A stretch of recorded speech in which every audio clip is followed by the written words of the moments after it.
nama yang diperlukan untuk dilakukan penyelidikan lanjutan, yaitu Jenderal Prabowo Subianto dan Jenderal Syafri Samsudin. Pelanggaran-pelanggaran HAM yang berat yang diakui oleh negara untuk pertama kalinya dalam 30 tahun, bahkan mungkin 50 tahun. Dan pemerintah sekarang ini tinggal melanjutkan itu. Nah, kita tahu bahwa kedua nama itu sekarang berada dalam pemerintahan, pada pucuk pimpinan. Saya pernah mendengar satu ungkapan dari aktivis bahwa kekuasaan di Indonesia ini sekarang itu dikuasai oleh pelanggar HAM berat, yaitu Prabowo Subianto yang menjadi Presiden Republik Indonesia itu kan sebenarnya kategori pelanggar HAM berat. Itu sudah tertuanglah dari surat keputusan Dewan Kehormatan Perwira, nomornya saya lupa. Nah, kemudian Joko Widodo yang membackup atau yang membayang-bayangi kekuasaannya Prabowo pun dikategorikan sebagai pelanggar HAM berat. Kita bisa contoh dengan peristiwa meninggalnya anak kecil atau terbunuhnya anak kecil yang bernama Harun Al-Rasyid di Bawaslu dan 8 orang lainnya lah, kalau nggak salah ada 9 gitu kan. Kemudian juga meninggalnya hampir 900 petugas KPPS, belum lagi soal Kanjuruhan yang menelan jiwa sekitar 270-an. Kanjuruhan Malang loh ya? Iya, Kanjuruhan Malang di stadion sepak bola. Yang lebih mirisnya lagi yaitu pembantaian yang sangat biadab yang dilakukan oleh rejim Joko Widodo terhadap 6 laskar FPI yang sampai sekarang belum mendapatkan keadilan. Artinya bahwa dua penguasa, yaitu mantan penguasa Joko Widodo dan sekarang yang berkuasa itu Prabowo Subianto, sama-sama sebagai pelanggar HAM berat. Tapi masyarakat atau rakyat kok masih memakfumkan. Ada apa sebenarnya kalau Pak Bintang melihat dari sisi sebagai seorang aktivis dan akademisi? Jadi Anda jangan lupa bahwa sebetulnya pelanggaran HAM itu sudah terjadi sejak zamannya Pak Harto. Memang masih menjadi perdebatan di dunia ya. Kalau G30S PKI itu adalah sebuah pemberontakan dari kelompok PKI yang didukung oleh Amerika Serikat dan Inggris paling tidak ya, dan dunia barat umumnya lah, itu ya memang harus dilawan. Artinya betul-betul pemberontak itu diperangi ya. Tetapi menurut saya setelah itu, misalnya saja orang yang keluarganya dituduh sebagai anggota keluarga PKI, lalu diberi label bahwa karena ini adalah orang-orang keluarga PKI, maka dia harus dilarang ini, dilarang itu. Ini bagian yang kedua, ini adalah bagian pelanggaran HAM. Ya, termasuk mereka yang kemudian dituduh tetapi tidak ada pengadilan, lalu dibuang ke Pulau Buru. Ini pelanggaran HAM.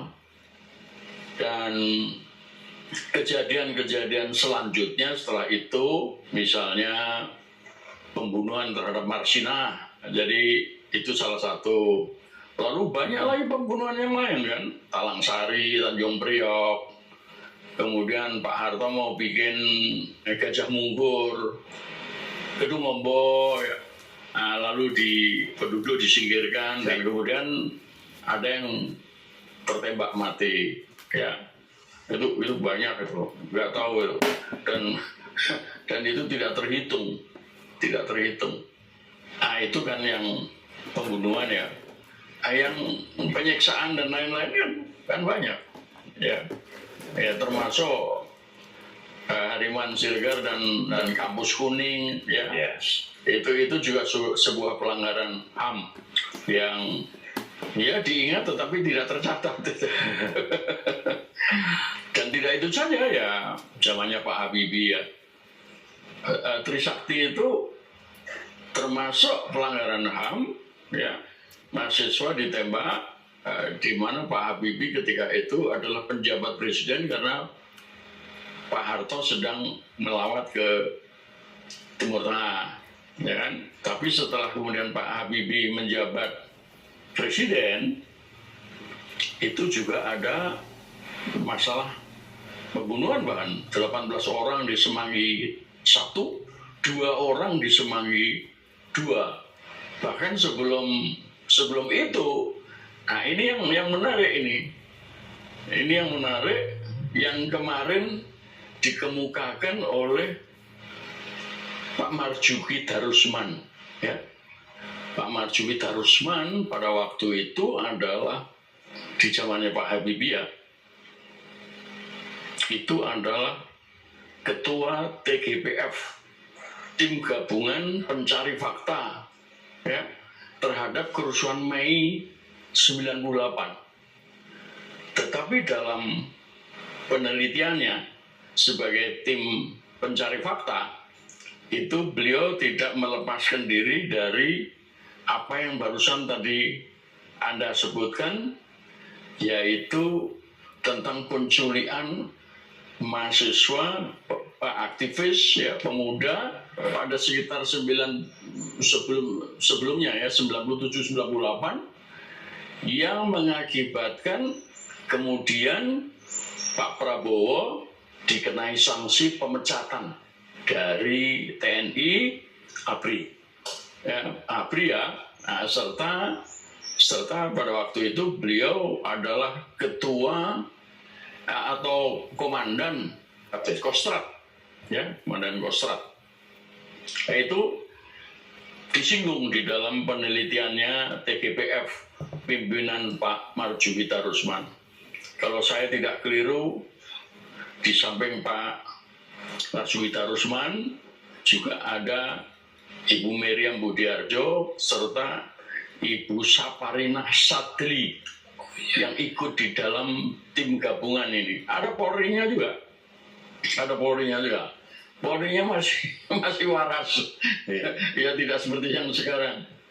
Nah, itu Pak Marzuki Darusman kemarin itu mengingatkan bahwa pernyataan siapa Menteri Kebudayaan Fadlizon itu salah, ya, seakan-akan mengabaikan adanya kerusuhan Mei, khususnya pelanggaran HAM terhadap keturunan Cina. Yang kedua, Pak Marzuki Darusman juga mengingatkan bahwa di dalam tim TGPF itu disimpulkan bahwa Prabowo Subianto yang sekarang jadi Presiden RI bersama-sama dengan Syafri Samsudin sebagai Menteri Pertahanan itu terlibat dalam peristiwa kerusuhan Mei 98. Nah, jadi ya benar seperti apa yang Anda sampaikan bahwa mereka yang terlibat ini di dalam pelanggaran HAM itu duduk di dalam pemerintahan yang sekarang. Nah, menarik itu adalah Pak Marzuki Darusman, ya. Beliau itu seumuran saya, mungkin lebih tua beberapa bulan dari saya, ya. Beliau adalah, atau paling tidak saya mulai memperhatikan beliau itu, Pak Marzuki Darusman itu ketika beliau menjadi Sekjen Komnas HAM yang pertama. Dan Komnas HAM yang pertama itu dipimpin oleh Ali Said SH. Beliau adalah mantan Jaksa Agung, tapi juga mantan Ketua Mahkamah Agung. Tadi yang menarik sekali, mereka ini kan orang-orang Golkar, orang Golkar, orangnya Pak Harto, Penguasa lah ya. iya ya, penguasa, ya. Mereka memimpin Komnas HAM. Sekali lagi saya teringat bahwa Ibu Miriam Budiarjo, Profesor Miriam Budiarjo dari UI itu, Pak Marzuki Darusman juga lulusan UI. Itu adalah masuk sebagai tim Komnas HAM pertama yang diangkat oleh Pak Harto. Dan ingat, itu tahun 95. Pak Harto ketika itu, ya menteri-menterinya juga lah, jenderal-jenderalnya juga lah, termasuk Panglima ABRI, Faisal Tanjung, dan jenderal-jenderal yang lain. Itu menuduh saya melakukan tindakan makar pada awalnya ya. Dan pers menghukum saya dan berita-beritanya bahwa Sri Bintang itu melakukan makar. Yang hukumannya hukuman mati. Itu tuduhan pertama memang ya. Karena kemudian tidak terbukti bahwa saya ada di kota Dresden, ya, di mana di kota Dresden itu Pak Harto itu dicuci maki oleh para demonstran ya. Ya ada bule-bulenya, ya, Dresden itu kota di Jerman Timur dulunya, ya. Ada demonstran dari Timur Timur, ada dari Aceh, ada dari Papua, ya.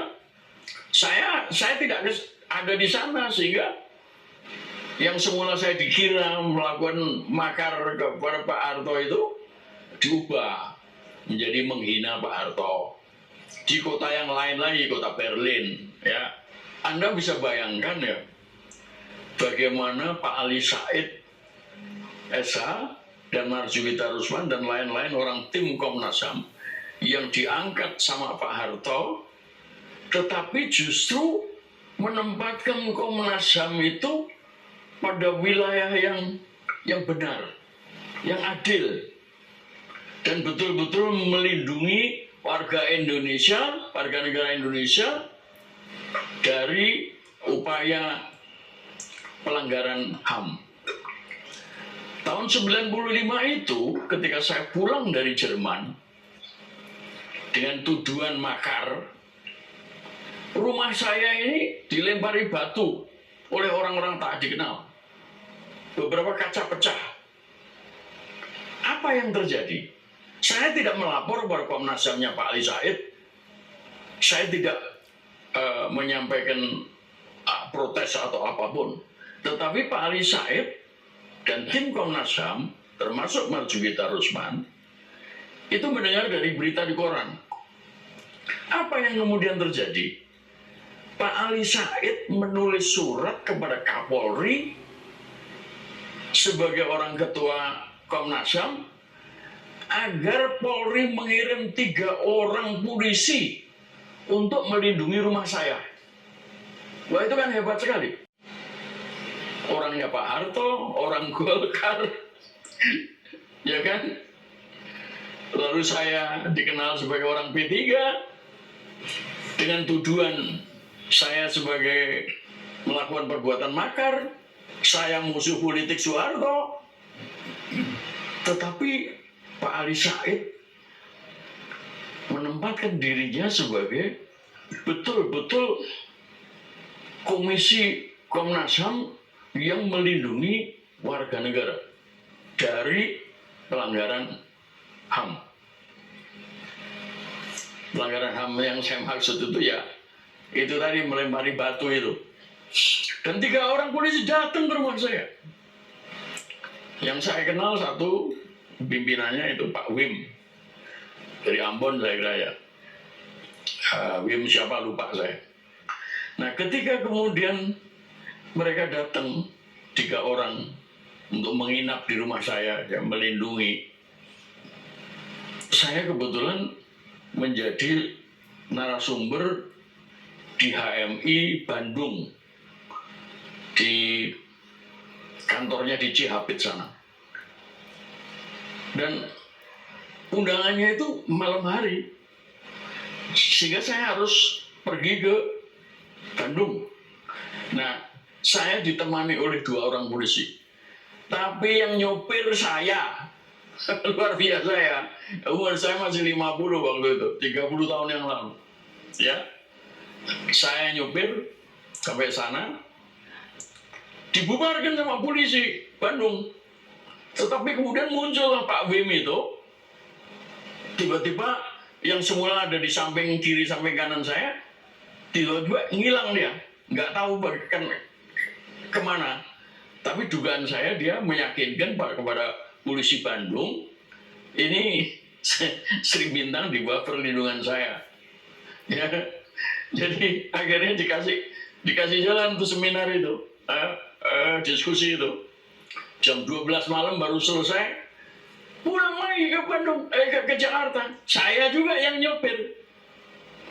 Jadi memang Komnas yang dulu, Komnas HAM yang dulu tidak sama dengan Komnas HAM yang sekarang. Nah ini patut dicatat nih si Pigai. Ya. Sebelum Pigai juga begitu. Mereka menganggap bahwa Komnas HAM itu dibayar sama negara, dibayar sama pemerintah, sehingga tunduk kepada pemerintah. Tidak seperti Komnas HAM-nya Pak Ali Said. Ya. Luar biasa. Ya, ini patut jadi contoh nanti setelah rezim Baru. Pokok jatuh ya. Ada rezim baru. Nah, jadi itulah Pak Marzuki Darusman. Dia khusus meneliti mengenai kerusuhan Mei. Dan dia ceritakan itu. Memang seperti yang saya sampaikan beberapa waktu yang lalu, perkosaan terhadap orang-orang Cina ini, keturunan Cina ini, yang jelas diperkosa, kalau saya nggak salah itu 58 disebut kodnya. Tetapi pelecehan-pelecehan yang lain itu seluruhnya tidak sampai 100. Kalau nggak salah 80 sekian. Sehingga waktu itu saya simpulkan memang ini bukan massal.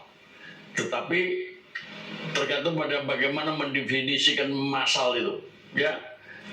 Sehingga apa yang dikatakan oleh Fadlison yang mengatakan seakan-akan itu rumor patut diabaikan, itu salah besar, dan disitulah Pak Marzuki Darusman mengingatkan.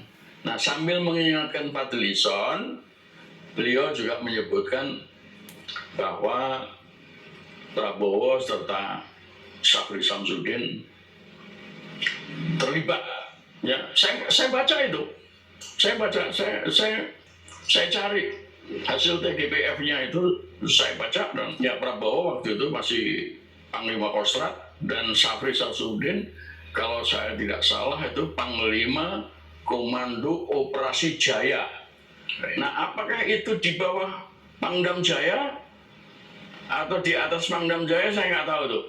Ya, tetapi itulah pangkatnya.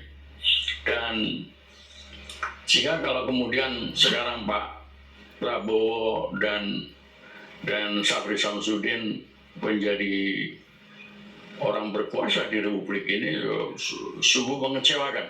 Memang di akhir TGPF itu, dalam laporan TGPF itu hanya disebutkan bahwa perlu dilakukan pemeriksaan lebih lanjut terhadap mereka itu. Nah, tetapi ketika itu zamannya Pak Habibie itu. Jadi TGPF itu mulai Mei, kalau nggak salah Mei 98. Ya, berarti kan Pak Habibie kan Mei juga ya. Ya. Lalu selesainya kalau nggak salah November 98. Ya. Itu tidak berlanjut. Artinya pemeriksaan terhadap Prabowo dan Syafri itu tidak berlanjut.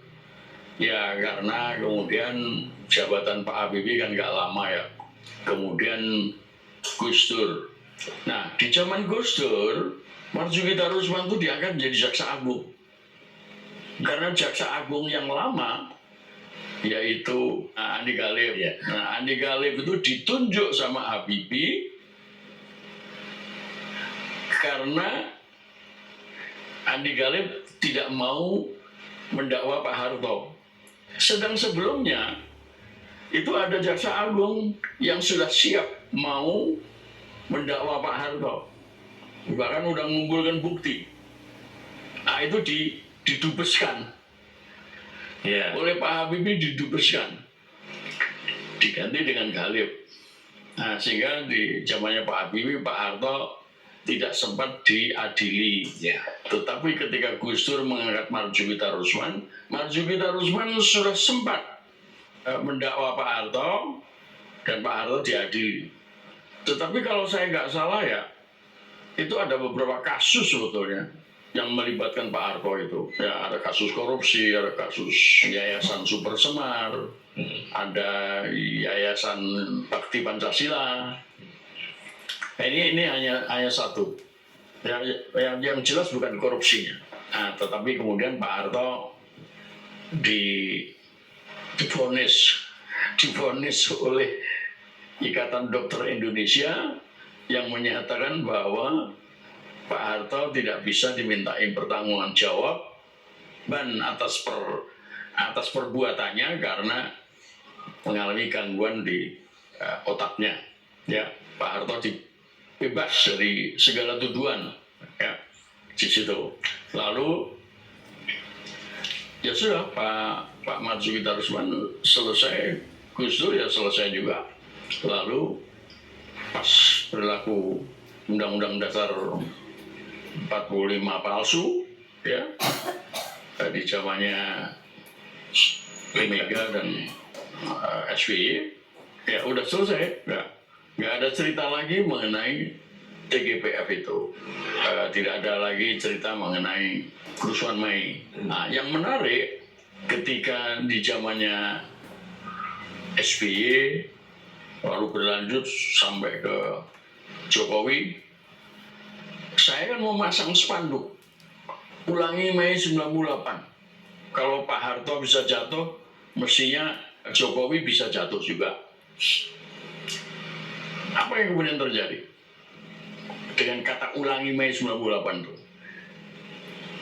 Seorang tokoh ya, Jaya Suprana namanya. Oh iya. Nah, itu datang ke rumah saya. Dia protes lah. Seakan-akan saya ini mau mengulangi kerusuhan Mei yang intinya adalah pemerkosaan pada Cina-Cina itu. Aku bilang, oh iya salah tangkap yuk. Saya kan ada kalimat sebelum dan sesudahnya, yaitu kalau Soeharto bisa jatuh, kenapa Jokowi nggak bisa jatuh? Ya kan, pasti bisa jatuh. Nah, jadi yang saya maksud dengan ulangi Mei 98 itu adalah penjatuhan terhadap Jokowi. Baru sadar dia, ya. Bahkan saya kan juga kemudian mengakui saya membaca itu tulisannya Esther Indah Yani Yusuf.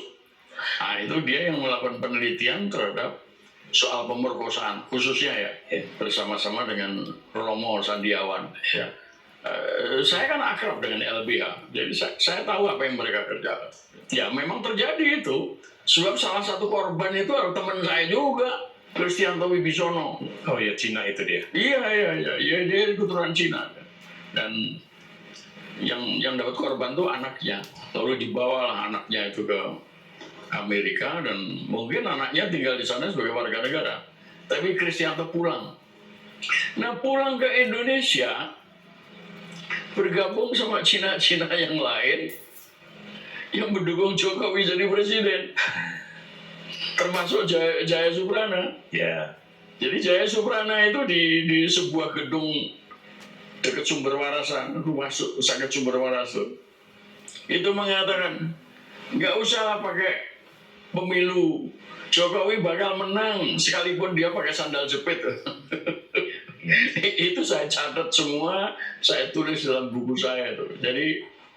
Jadi memang Jokowi itu di belakang mereka adalah Cina-Cina. Ya, nah, di antara mereka tentu saja ada oligarki. Ya kan? Oligarki. Dan Prabowo itu didukung oleh oligarki.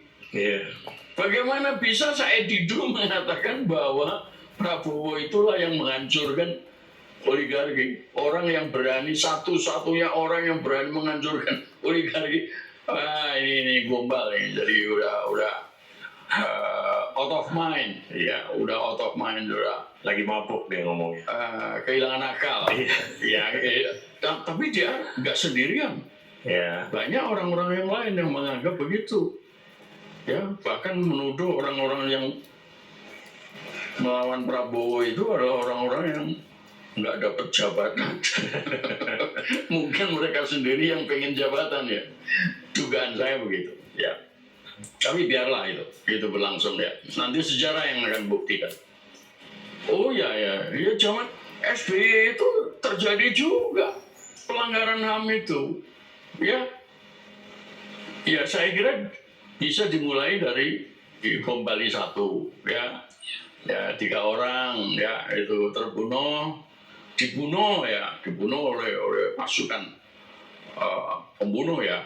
Sebelum itu di penjara dulu di Nusa Kambangan kan. Tetapi kan tidak pernah dibuktikan dengan baik dan benar, adil dan benar bahwa mereka itulah yang meledakkan bom sebesar C4 di Bali ya, yang mengakibatkan tewasnya 88 orang. Kerjaan SBY itu. Dan nggak cuma itu aja. Ada Asahari, ada Munir. Enggak, temannya Asahari itu Nurdin M. Itu kerjaan SBY. Belum lagi bom-bom yang diledakkan yang kemudian membunuh si pembawa bom sendiri di Surabaya. Ada satu keluarga itu, bapak, ibu, dan anak-anaknya. Pada waktu mau Natalan, seakan-akan mereka itu sengaja membawa bom. Padahal dugaan saya, bom itu memang dibawakan dalam ransel ketika mereka menuju ke gereja, satu tempat di gereja, ya, lalu diledakkan dari jauh. Ya, dan itu terjadi juga di depan Kuningan, di depan kedutaan Australia. Lalu ada di salah satu hotel J.W. Marriott. Ini kerjaan SBY itu. Jadi, pelanggaran HAM yang dilakukan oleh presiden-presiden kita itu banyak, ya. Lalu Jokowi, seperti Anda sampaikan tadi, petugas KPPS, masa ada 700 atau 900 ya? Hampir 900. Hampir 900 mati karena kecapean.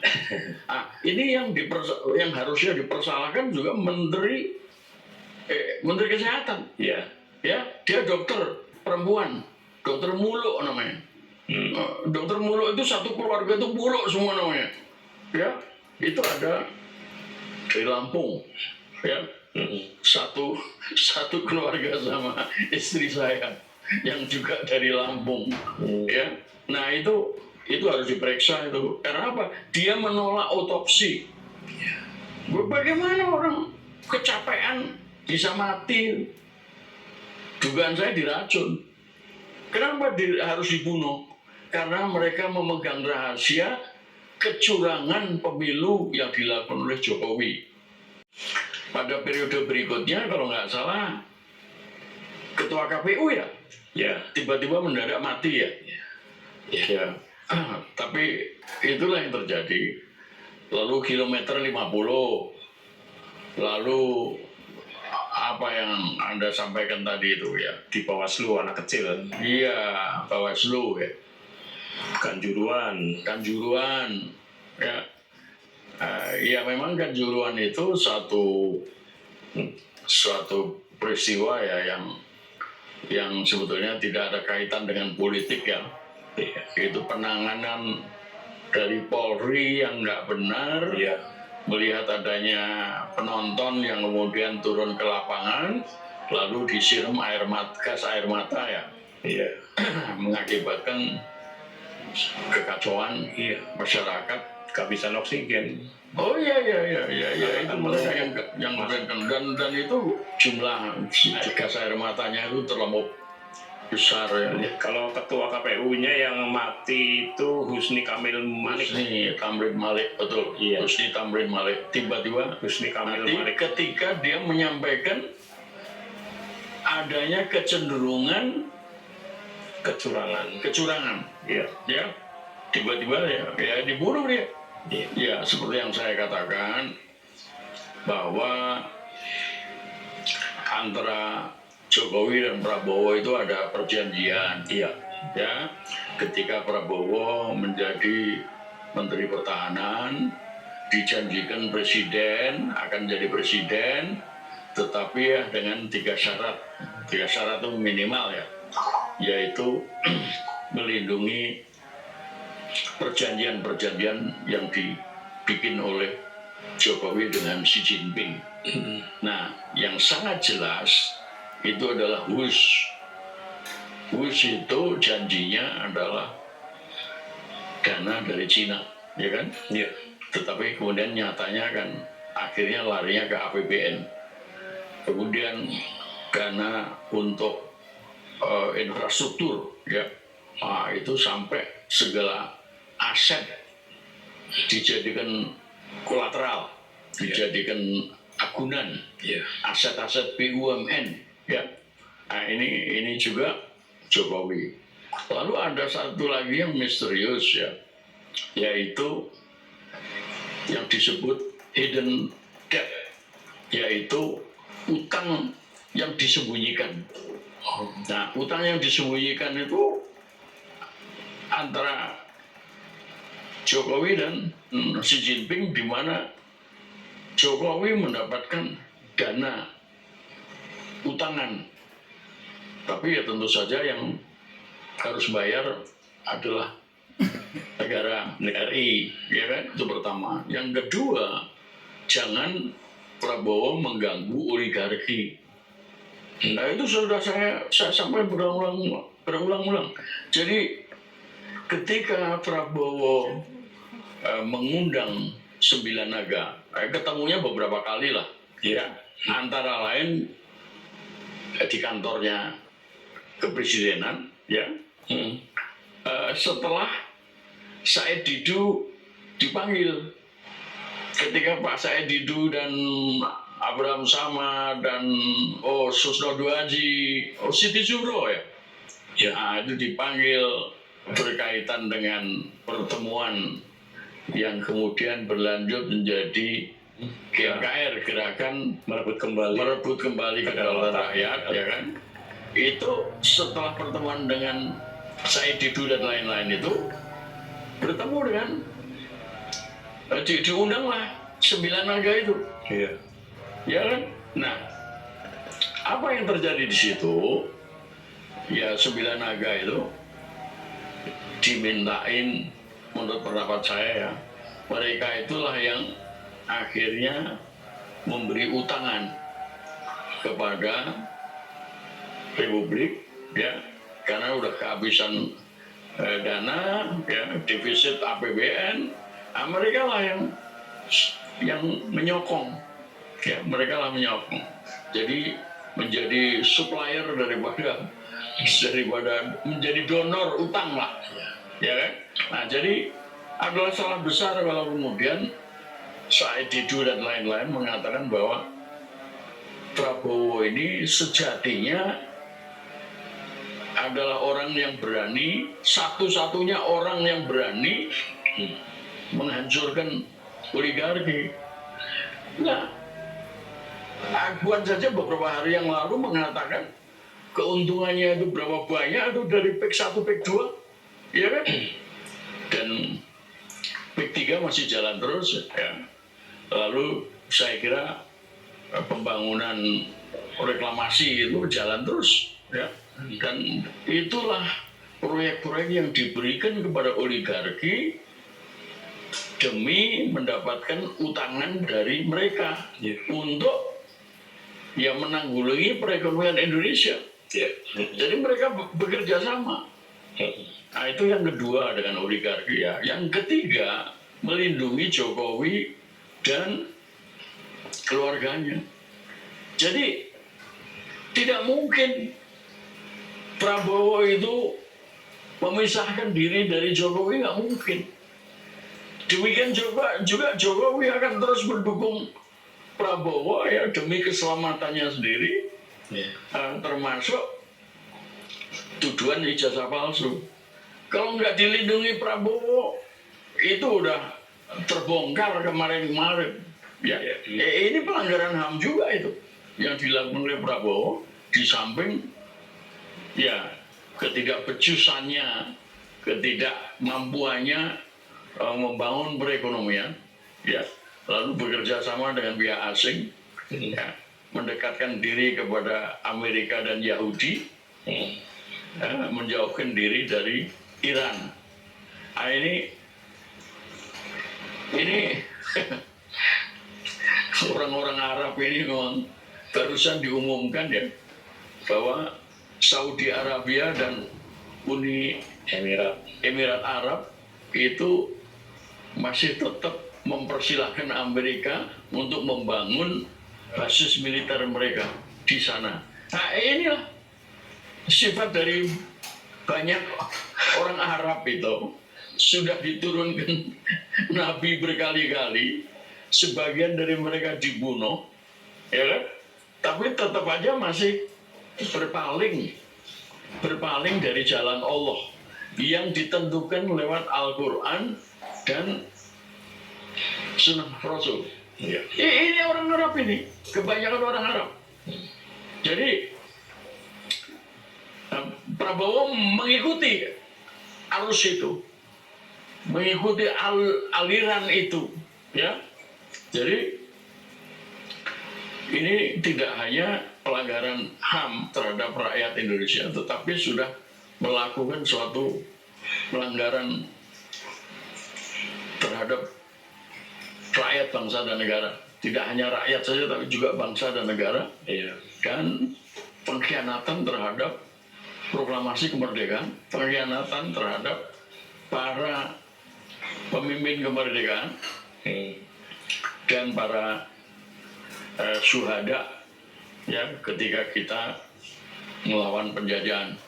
Jadi kalau misalkan Prabowo sama Joko Widodo sudah jelas-jelas sebagai pelanggar HAM. Kalau ada perjanjian yang tadi sudah dibeberkan, menurut saya tidak mungkin akan dilakukan sanksi hukum ya kan. Misalkan Prabowo diturunkan, terus Jokowi diseret. Karena kan satu-satu jalan adalah Prabowo diturunkan dulu, baru dua-duanya diseret. Harus begitu. Hampir nggak mungkin lah kalau di dalam suasana rejim Wowo ini, Wowo Wiwi Gibran, plus MPR yang seperti ini, MPR DPR yang seperti ini, plus kekuasaan kehakiman yang seperti ini, itu akan menyelesaikan berbagai macam persoalan. Gak mungkin. Mereka harus dijatuhkan dulu. Rejim ini harus jatuh dulu. Barulah kemudian orang-orang hebat yang menggantikan pemerintahan ini. Termasuk yang saya pikir ya, Marzuki Darusman itu bisa menjadi Ketua Mahkamah Agung. Orang-orang seperti dia itu, ya mudah-mudahan masih sehat, kuat ya. Ya meskipun umurnya sama seperti saya ini kan sudah mulai rapuh saya. Ya, tapi orang-orang kayak Marzuki Darusman itu bisa diharapkan menyelesaikan berbagai macam persoalan hukum dengan menghukum mereka yang melakukan pelanggaran HAM, melakukan kesalahan, ya, termasuk kesalahan dalam mengelola perekonomian, termasuk pelanggaran melakukan korupsi. Ini luar biasa ini. Jadi memang kita harus mengingat ini semua, ya, berbagai macam kerusakan ini dari berbagai macam sisi kehidupan, tidak ekonomi saja. Ya, tapi masyarakat atau rakyat kenapa nggak kunjung mengingat, atau seperti yang saya baca juga bahwa TGPF itu kan pada masanya juga tidak dipublish, media tidak ada yang menulis, baru sekarang ini diungkap. Nah, bagaimana kalau kita juga rakyat mulai sadar mengungkap semua kejahatan-kejahatan para presiden, ya terutama yang masih hidup seperti SBY, Megawati pun banyak pelanggaran, ya penjualan aset negara. Nah, terus Joko Widodo yang juga terbanyak dalam melakukan pelanggaran HAM, dan Prabowo bagaimana? Ya pertama dugaan saya ya karena marwah dari Pancasila dan UUD 45 itu sudah tidak ada lagi di Republik ini.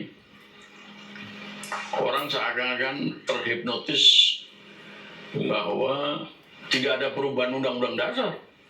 Banyak yang tidak tahu kalau ada terjadi perubahan undang-undang dasar. Ya, yang tahu adalah para penguasa, karena mereka lah yang menjalankan itu. Seperti misalnya yang saya katakan berkali-kali, kampus-kampus itu ditutup mulutnya oleh SBY. Dan SBY itu tangannya berdarah juga, berlumuran darah dia. Dan itu mengakibatkan orang menjadi takut untuk berbuat sesuatu. Termasuk profesor doktor itu. Lalu Jokowi. Nah, Jokowi itu lebih gila lagi. Dia sumpel mulutnya DPR MPR. Dia sumpel mulutnya kabinet. Dia sumpel mulutnya kekuasaan kehakiman dengan uang miliaran, sehingga mereka secara tidak langsung mendukung kekuasaan Jokowi. Mereka mendukung dengan setia karena dapat jabatan, dapat gaji yang tinggi.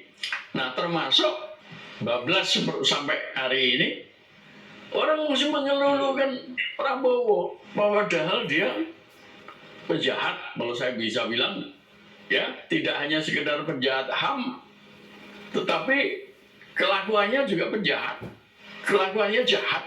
Nah, oleh karena itu, khususnya ya karena Pancasila itu hilang, kemudian juga pasal 29 UUD 45 asli, bahwa dasar negara inilah ketuhanan yang maha esa, juga hilang juga. Nah, tetapi saya masih yakin janji Allah itu adalah bahwa kejahatan itu akan musnah. Ya, sehingga meskipun mungkin sedikit demi sedikit orang mulai sadar, ya, kembali kepada jalan Allah, ya, yang jahat harus dihukum. Sebab Allah tidak suka dengan kejahatan. Allah tidak suka kejahatan, dan Allah Maha Kuasa. Mungkin tidak perlu harus menggerakkan orang tiba-tiba kayak zamannya Nabi Lut dan nabi-nabi yang lain. Itu umat itu bisa diganti dengan umat yang baru. Jadi umat kabinet Dracula-Draculi ini juga akan tiba-tiba hilang, nggak tahu kena banjir, nggak tahu kena hujan batu, tapi dijungkir balik kan oleh Allah Subhanahu Wa Taala. Ya, termasuk saya mengingatkan juga teman-teman, mantan teman-teman saya yang semula mau menegakkan keadilan yang benar, mau kembali kepada Pancasila dan Undang-Undang Dasar 45, tiba-tiba mereka menganggap Prabowo masih bisa diharapkan.